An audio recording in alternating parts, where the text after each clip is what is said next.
The truth is in your dreams. And what's very exciting about using your dream work, tying your day to your night, is expressed really well in these thoughts. Contemplation is concentrating the mind. And when you concentrate the mind, there are changes in the neural circuitry of the brain in ways that enhance cognitive health. And right now, there's so much attention on dementia. What is cognitive health?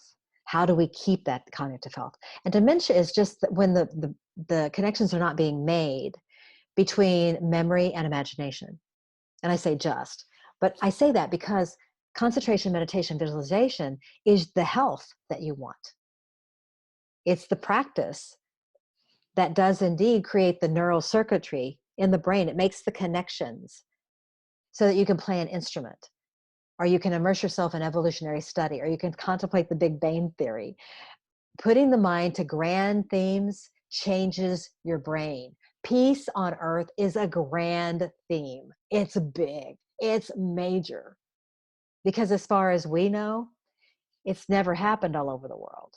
I haven't looked recently, but the last time I did look, which was a few years ago, there were still, I think, around 80 conflicts, wars going on the planet somewhere. I don't know how many there still are now. I give less and less attention to that, not because I want to ignore it or avoid it, but because I want to be invested in communicating this, in living this, because I know that what I fill my mind with makes a difference. Religious and spiritual contemplation, meditating on a higher power, this is what this is. This is what I'm speaking to. It changes the brain in profoundly different ways because it strengthens the neural circuitry that specifically enhances social awareness and empathy while subduing destructive feelings and emotions. I'm going to read that one more time. Meditating. So you got the concentration, which works with the brain and gets you all wired up. Then you have religious or spiritual contemplation, which is meditating on a higher power. That kind of focus concentration changes the brain in profoundly different ways because it strengthens the neural circuitry that specifically enhances social awareness and empathy while subduing destructive feelings and emotions. Remember the map of consciousness that Dr. Hawkins created? And that peace line is a definite movement into enlightenment that separates everything below that from above it. So it's the religious contemplative thought that enables us to be able to be present in all the things that weaken us and strengthen us both. These are the neural changes we need to make to solve the conflicts of the world, because the first ones are inside. Scientists now see the brain as a constantly changing mass of activity. It's constantly moving, constantly changing. We call it energy, but it's just changing. It's alive. Dendrites rapidly grow and retreat within a couple of weeks, sometimes even a matter of hours. This is why miraculous healing can occur and does. The development of particular neurological connections or skills does not occur gradually over time, says Akira Yoshii, a brain researcher at MIT. Instead, such changes tend to occur suddenly, appearing in short intervals from robust stimulation.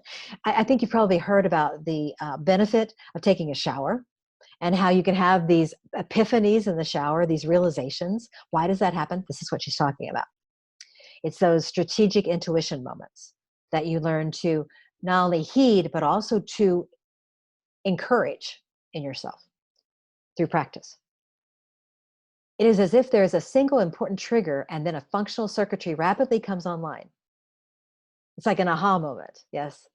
Nobel laureate Eric Kandel, who proved that neurons never stop learning, says that if you alter the environmental stimulus, the internal function of the nerve cells will change. In fact, every change in environment, internal or external, will cause a rearrangement of cellular activity and growth. One of the reasons why I endeavored to be at the morning read of the Peace Covenant with other people in the Peace Dome is because every 24 hours, energy sparks right here. So right there with that touch, I have set into motion an energy track that's going to move all the way through every cell in my body, go through the entire body. And by this time tomorrow, it will return to this point. The future depends on what we do in the present. It depends upon how we think in the present. That's Mahatma Gandhi. And he was the one that really championed the use of the word satyagraha. It's a support and an encouragement that enables you to hold on to the inner truth of your being, to establish that spiritual religious connection, to be part of that grand design, and to calibrate the mind, the body into spirit.